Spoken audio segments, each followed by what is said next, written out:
Hi, class. Well, this is part 2 of our lecture on Chapter 10, Fluency Disorders, and I realized the last one froze right at the end. At least it was a good time for it to do that instead of in the middle. When it does that, I always have to start over. So we were talking about school-age children and fluency disorders, and I was actually at the very, very end of that before I moved on to adolescents and adults. So, what I was saying is those secondary behaviors become more evidence, as does their fear of the moment of stuttering.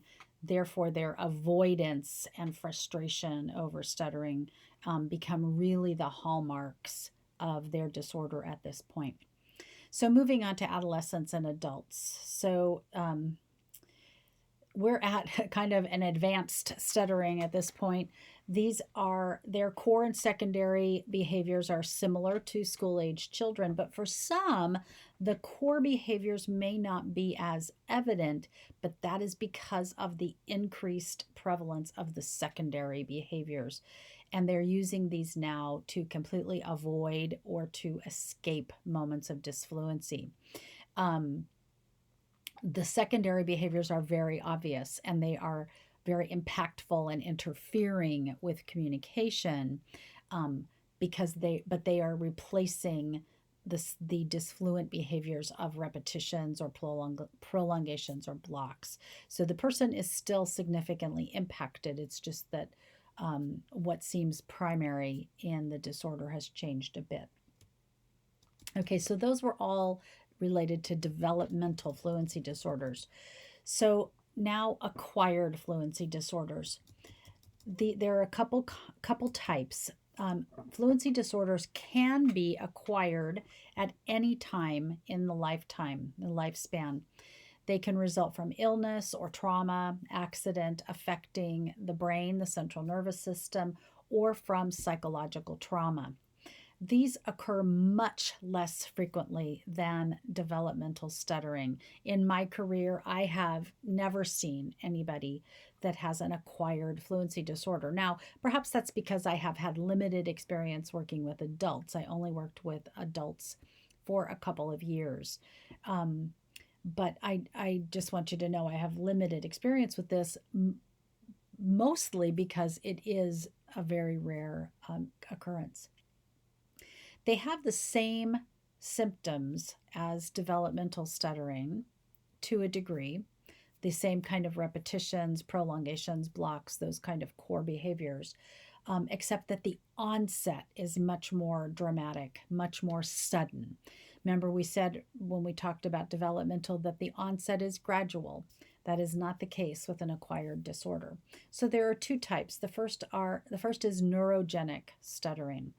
And its title should give you the biggest hint as to its cause. It is caused from brain injury, either due to things like stroke or traumatic brain injury, brain infections, brain tumors. So it's neurogenic in its origin. Because of that, the person may also have other communication disorders that not come along for the ride, with the fluency, but as part of the whole symptom mix. Remember, the primary disorder here would be the injury, the brain injury, but the neurogenic stuttering or other language issues or speech issues may also be part of that symptom mix. The person with a neurogenic stutter may be unaware of their disfluency, and therefore they don't necessarily develop those emotional reactions typically associated with stuttering. The second type of acquired disorder is a psychogenic stuttering, and this results from some psychological trauma, some serious abuse or conflict. It is the rarest type of stuttering, and it is always provoked by some significant stressor, some significant psychological stressor in the person's life. A completely separate but related disorder to stuttering is cluttering. Cluttering is when a person who uses a very rapid rate of speech, more rapid than mine, a rapid rate of speech results in disfluencies and frequent and unusual pausing. So they're not pausing at the typical kind of places. And so it causes quite a significant disruption in that ongoing flow of speech. A person who clutters tends to co articulate sounds at a much more typical rate than the normal population. So, by co articulate, I mean blending sounds together, either between words, so the ending and beginning of a word, or within a word. They do not tend to have the same core features of repetition um, as a person who stutters. They don't tend to have that whole word repetition or even the initial phoneme repetition, but their speech is very disfluent nonetheless. And because of that co articulation, it also can become kind of unintelligible. In fact, sometimes this is a difficult differential diagnosis from things like motor speech disorders because of that intelligibility issue. Okay, so moving on to some defining characteristics of fluency disorders. Now we're going to be back to talking more about stuttering at this point. So, again, those core features, these represent the original manifestation or the original symptoms of impairment, and they give way to those secondary features if they're left unresolved. So, in your textbook, I believe page 321, it has the definitions for each of these, and I'm going to go through them with you. So, part word repetitions. About a third of all disfluencies of young children who may be developing stuttering have part word repetitions. So, for example, on the word umbrella, a part word repetition would be saying umbrella. These can be that initial sound, that would be umbrella, or the initial sound cluster or initial syllable repetition. The next kind of repetition is single syllable word repetitions. And these are, again, part of normal disfluencies, but they occur at a much higher rate in someone who is truly a person who stutters. So this would be, for example, it's really hot today. Okay. So a single syllable word, it, or my chair. By itself, it's not a cause for alarm. 3 word repetitions in 100 syllables is a lot. So typical children produce 1 in 100. Sound prolongations. This is the duration of a speech sound. The articulators stop in place, but airflow continues. It can be audible or it could be inaudible. Typically, it's followed by a hard attack when the sound is forced forward. So I'm going to show you a couple on the word zipper, for example. Zipper, okay, or shoo, shoo. Okay, you can hear the harder glottal attack when I release to the vowel on shoe. Those are prolongations. And then a block, I demonstrated this in the last video. A block is when the articulators and the airflow stop completely during production of a sound or a syllable or a word. It can be accompanied by a lot of physical tension. This is something we don't typically see in that preschooler who's even a true stutterer. They may begin to exhibit them, but we don't see them often. So, for example, on my name, a block. My name is Carol, okay? Or, I have a new shoe, okay? So there was tension, articulators were in place, airflow completely stopped. That's a block. All of the above things that I just described are called within word disfluencies. Within word, okay?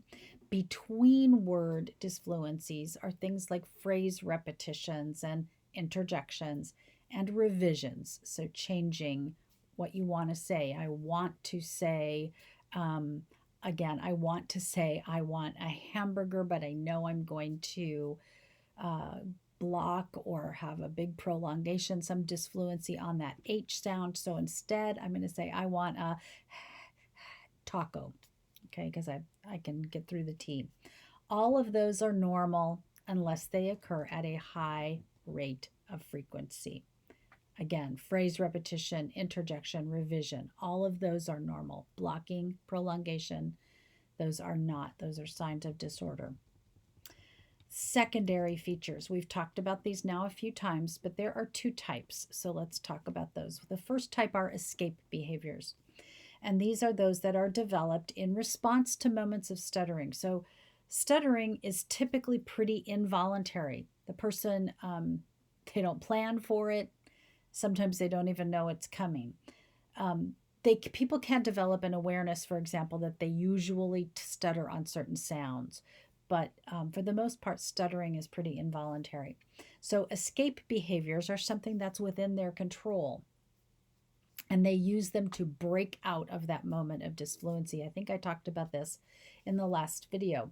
The problem is, over time, escape behaviors lose their effectiveness, but they don't tend to go away. They become habitual and part of the person's pattern of communication. So again, the head nods, eye blinks, hand tensing, even leg movements. Oh yes, I described to you my little friend who clapped and jumped up and down. So those are escape behaviors.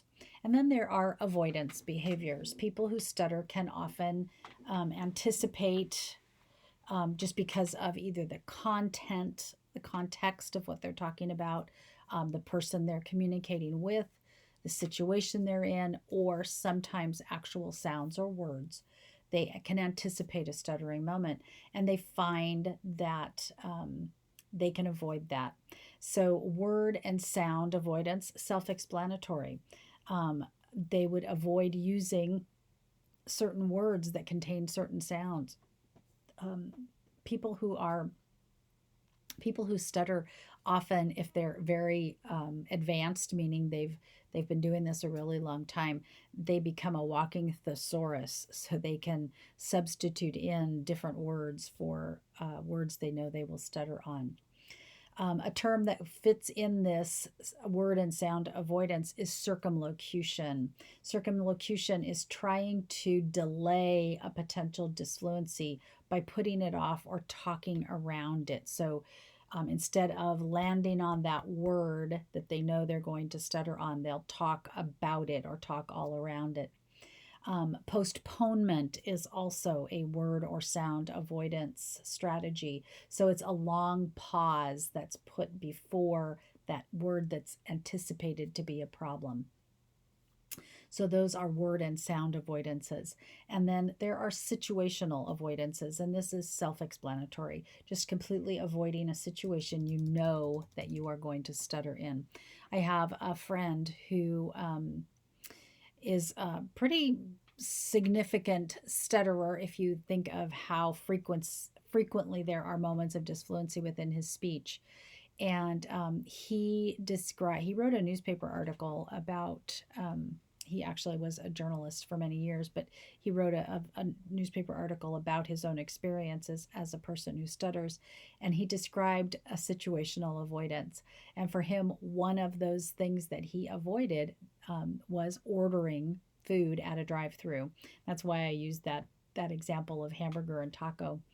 He said that that was a horrible situation for him to get up to that speaker and that anticipation of having a block, and you can imagine the person on the other end is not experiencing that visually, so they're getting frustrated with this person not placing their order, and that's just building on the frustration of the whole thing.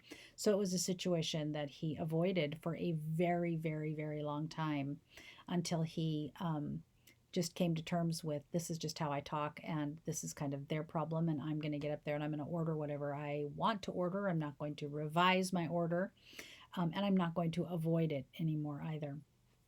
But that's a kind of situational avoidance. And then we've talked about feelings and attitudes. Long-term, people who stutter and have for a long time may very well develop very negative feelings toward communication in general. So, fear and frustration and embarrassment. And again, I'll put in a plug for taking some counseling courses because um, if you work with a population of people who stutter, some counseling around those negative feelings and attitudes is very much a part of that therapy. So, causes and risk factors. And excuse me while I do this because it's getting pretty dry. I have my Cal State Fullerton mug today. Causes and risk factors. Again, there is no known cause for developmental stuttering. We know that it does not result from a single identifiable cause, but it likely results from an interaction of a variety of predisposing and precipitating factors. And I think we talked about these in one other chapter, but I'm going to talk about them again. Predisposing factors are things we cannot change. So in this case, perhaps having a genetic inclination, a family history of stuttering, gender, or having an overly sensitive temperament that's just built into a person. Those are predisposing factors.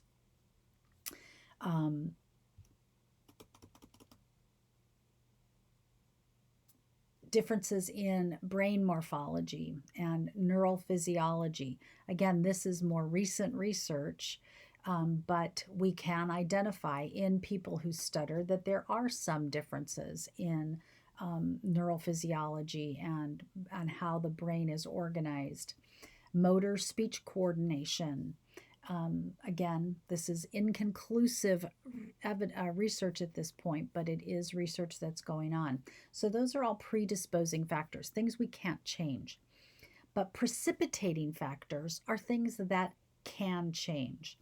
So some developmental, some environmental factors that we know can worsen stuttering, things like age and stress. So age, we know there's an increased risk during preschool years, but after age 6, there is much less risk of developing a disfluent speech pattern.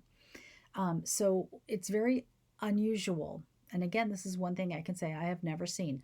Very unusual for a child after the age of 6 to all of a sudden begin stuttering. Sometimes it's not referred until after age 6, but when we do a very good history with the family, we will find that it truly did emerge between the ages of 2 and 5. So age is a precipitating factor. It changes, but we still shouldn't take that wait and see stance. Stress is a precipitating factor. There are developmental stressors. So in a child who is already predisposed, who has those things we cannot change about them, stressors may put them over the edge to developmental disfluencies. So some communicative stressors. So a child's use of extremely rapid rate of speech, or very complex syntax, complicated vocabulary. There are some kids who just fall to that and want to do that. But I will say also parents who do that, parents who always speak in a very rushed, very complicated, high level with their child, that puts a communicative stressor onto that child to try and imitate that kind of speech. And then some truly parent behaviors. So frequent interruptions of a child's speech, overuse of questions and directives, short waiting time for responses, always having to compete to speak. So, for example, kids born into very large families where there's lots of other siblings. Not that that's in and of itself a bad thing, but it is a stressor on communication. So a child who has those predisposing factors, who's already predisposed to potentially having challenges in the area of fluency, and is then competing to speak with lots of siblings, or has caregivers or siblings who don't wait for a response, who are demanding on time and responses, that's a communicative stressor. Interpersonal stressors, so things like moving, that's really stressful on a kid. Divorce of parents, loss of a parent, loss of another close family member. Gotta log back in, I'm sorry. An illness or an accident, any of those interpersonal stressors can put a child who is predisposed kind of over the top. And then self-awareness. Children who are atypically aware of their disfluencies are much more prone to move out of the realm of normal disfluencies and into the realm of true stuttering. Okay. Was hoping to do this chapter in 2 videos, but I think I might have to do it in 3. Let me talk about this last piece and then I will stop and move on to the next video. The diagnosagenic theory of stuttering. Diagnosagenic. This is in your textbook, but I'm going to spell it for you. Diagnosogenic. Diagnosagenic theory of stuttering. This theory is that stuttering is induced in children when negative attention is paid to their very normal disfluencies. Okay, this is a theory. This is a very old theory. In a paper by Wendell Johnson in the 1940s, that was titled "The Indians Have No Word for It." Now, this was before we didn't use the word Indians, so it is speaking about Native Americans. But the paper was titled "The Indians Have No Word for It." Wendell Johnson concluded that the absence of really any percentage within the Native American population of stuttering was absolutely correlated with the fact that they have no word that translates into stutter. Therefore, when their children exhibit normal disfluencies, they do not identify them as stuttering or in any other way draw negative attention to their children's speech. So their children simply do not go on to develop true stuttering. Okay, now that's the theory.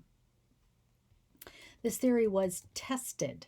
Okay, the theory implies that disfluencies should be ignored and left untreated, which is why for many years within our field, that was the prevailing thought.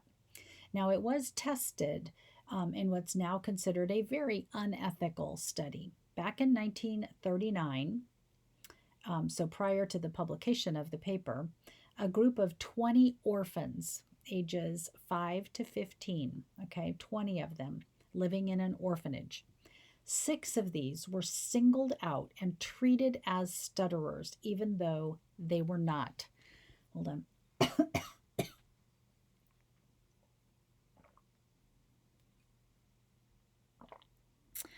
The adults working with them were instructed to make negative comments about their speech, about their hesitations, or about any repetition in their speech.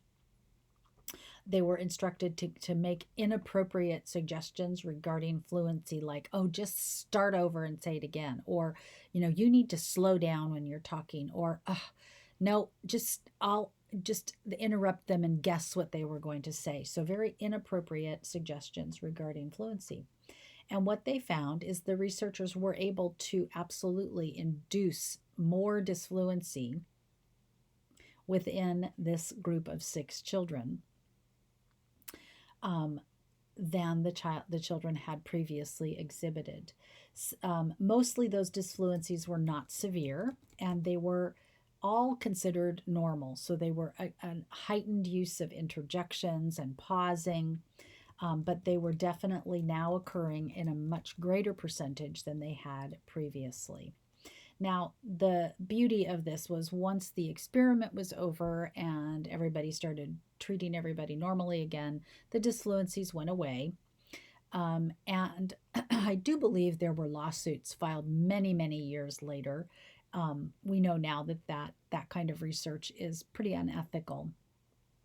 But at the time, it was used as the basis, along with the research that was done with the Native American population, of saying that fluency disorders can be induced by presenting communicative stressors. We do know that is true. But what it didn't prove is that parents cause stuttering. And it did not, it went along with the study with the Native American population in that it was the opposite of what was observed in the Native American population. What we can say about the lack of fluency issues within the Native American population, which, by the way, is not zero, is that there is some genetic link. And there is not as strong a genetic link within that population. There's also some evidence that they do not introduce as many communicative stressors. So even the kids within the population that may be predisposed don't have those precipitating factors. All right, I guess I will stop this tape right now, and we will do tape 3 for fluency disorders. And then I will do, I think, one video on the chapter on voice. Okay, see you in the next video.